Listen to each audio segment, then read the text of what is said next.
ஓம் முருகா போற்றி, கந்தா போற்றி, கடம்பா போற்றி, கதிர்வேளா போற்றி, அறுபடை வீடு கொண்ட முருகப்பெருமானே போற்றி போற்றி. என் செல்ல பிள்ளையே, என் செல்ல குழந்தையே, நாளை நீ நினைத்த விஷயம் நடக்கப் போகிறது என் செல்லமே. இந்த முருகப்பெருமான் சொல்வதை கேட்டுவிட்டு சந்தோஷமாக தூங்கு. நாளைய பொழுது உனக்கான பொழுதாக விடியும். இது முருகப்பெருமானின் அருள்வாக்கு என் செல்லமே. உன்னுடைய மனதில் கோபங்களும் ஆதங்களும் வெறுப்புகளும் என எல்லா சுமைகளையும் சுமந்து கொண்டு ஏன் இப்படி நிம்மதியை இழக்கிறாய்? உன் மனதை அமைதிப்படுத்த போராடுகிறாய். உன்னை அழுத்தும் அனைத்தையும் இந்த முருகப்பெருமான் நான் நன்கு அறிவேன். நான் உன் மனதிலும் உன் உலகத்திலும் உனக்காக வாழ்கிறேன். எப்படி வெறுமையாய் நின்று கொண்டிருப்பேன் சொல் பார்க்கலாம். உன் மனம் கொதிக்கின்றது. உன் மனதில் ஓடும் எதிர்மறை எண்ணங்கள் உன்னை வலுவிழக்கச் செய்கிறது. மனத்தில் பலம் இல்லாமல் தவித்து கொண்டிருக்கிறாய். உன் மனதில் உள்ள குமுறலை நான் நன்கு அறிவேன். ஏன் எனக்கு இவ்வளவு கஷ்டம் என்கிறாயா? கஷ்டம் யாருக்குத்தான் இல்லை?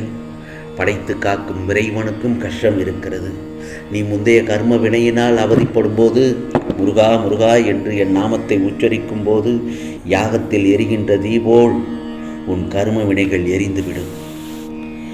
என்னுடைய நாமமே உனக்கு பாதுகாப்பு கவசமாயிருக்கும். வேறு எதுவும் உன்னை தீண்டாது. முட்களால் குத்தி காயப்பட்ட உன் பாதம் இனிமேல் மலர் மேல் நடக்கப் போகிறாய். நீ ஒரு காரியத்திற்காக போகிறாய் என்றால் உனக்கு முன்னேறே அந்த இடத்தில் சென்று உன் தேவையை பூர்த்தி செய்து அந்த காரியத்தை நல்லதொரு விதமாக முடித்து வைப்பேன். அதனால் நீ மகுடமாய் உயரப்போகும் காலம் வந்துவிட்டது. நீ தேடி திரிந்து அடைந்தது எல்லாம் இனி உன் கையில் வந்து சேரும் நேரம் வந்துவிட்டது. ஆகவே எதற்கும் பயப்பட வேண்டாம். ஆம் செல்லமே, உன் வாழ்க்கையில் என்ன நடக்கிறது என்பதை உன்னால் உணர முடியவில்லையா? உன் பிரச்சனைகள் எல்லாம் என்ன என்பதை உன்னால் அறிந்து கொள்ள முயற்சி செய் முதலில். பிறகு அதற்கான வழியை நான் உன் மனதில் இருந்தபடி உனக்கு அருள்பாலிப்பேன். எடுத்த எடுப்பிலேயே என்னால் முடியாது, எனக்கு இது வராது, என்னால் எவ்வளவு இப்படி பெரிய விஷயத்தை செய்ய முடியும் என்ற எதிர்மறை எண்ணங்களை முதலில் உன் மனதிலிருந்து தூக்கி எறி அல்லது உடைத்து எறி. நான் உன்னை விட்டு எங்கும் செல்ல மாட்டேன். சில இடங்களில் உன்னுடைய கோபத்தினால் என்ன பேசினாய் என்பதை உன்னால் உணர முடியவில்லை, அப்படித்தானே? உன் மனதில் இருந்து நானே உனக்கான பதிலை உன்னிடம் கூறிக்கொண்டேதான் இருப்பேன். அதை உணர்ந்து நடந்து கற்றுக்கொள். மாயை என்பது ஒரு பொய்யான தோற்றம். அதில் மாட்டிக்கொள்ளும் நிலையில் இப்பொழுது நீ இருக்கிறாய். அதிலிருந்து வெளியே வர உனக்கு நான் உதவி செய்கிறேன். அதை உணர்ந்து கொஞ்சம் ஜாக்கிரதையாக நடக்க கற்றுக்கொள்.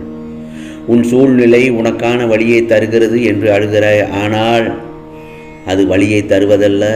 வாழ்க்கை என்பது எளிது.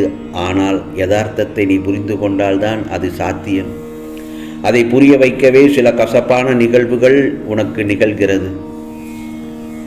ஆம் செல்லமே, நீ தேவைப்படும் காலத்தில் உன்னோடு இருந்து ஆறுதல் அளித்து வேதனை போக்கும் வழியை நிச்சயமாக இந்த முருகப்பெருமான் உனக்கு அருள்பாலிப்பேன். ஏன், உன் வீட்டில் பாதுகாவலனாக இருந்து உன்னையும் உன் குடும்பத்தின் அனைவரையும் தீய சக்திகள் அண்டவிடாமல் தடுத்து பாதுகாத்து கொண்டுதானே வருகிறேன். இல்லறத்தில் நல்லறம் காக்க ஒவ்வொரு நிமிடத்திலும் உன் மனதில் எச்சரிக்கை செய்து கொண்டுதான் இருக்கிறேன். எதுவும் நிரந்தரம் இல்லை என்பதை உணர வைத்து எளிமையாகவும் ஏழ்மைக்கு உதவி செய்ய மனதை தூண்டுவேன். ஆம் செல்லமே, உழைப்பின் தத்துவத்தை எடுத்துரைத்து உன் உழைப்பினால் வருவதை கொண்டு வாழ வைப்பேன். கவலைப்படாதே.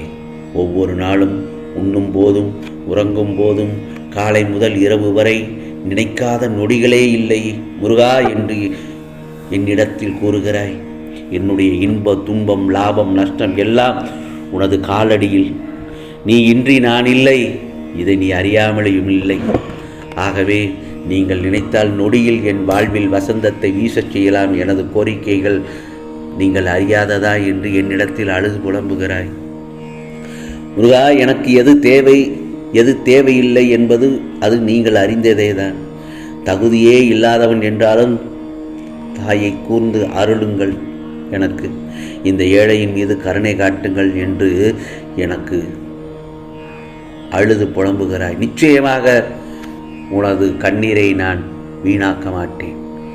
நிச்சயமாக உனக்கு நல்லதொரு அருள்பாலிப்பேன். நல்லதொரு விஷயமாகத்தான் எல்லாவற்றையும் செய்து கொண்டிருக்கிறேன். உனக்கு மிகவும் ஒன்று தேவை, என்ன தெரியுமா? அதுதான் பொறுமையும் சகிப்புத்தன்மையும் தைரியம். அதை தொலைத்து விட வேண்டாம்.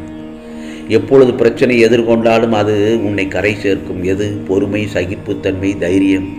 இந்த சகிப்புத்தன்மை தான் ஒரு மனிதரிடம் இருக்கும் ஆண்மை. இதுவே பாவங்களையும் துன்பங்களையும் எதிர்ப்புகளையும் வெல்கிறது.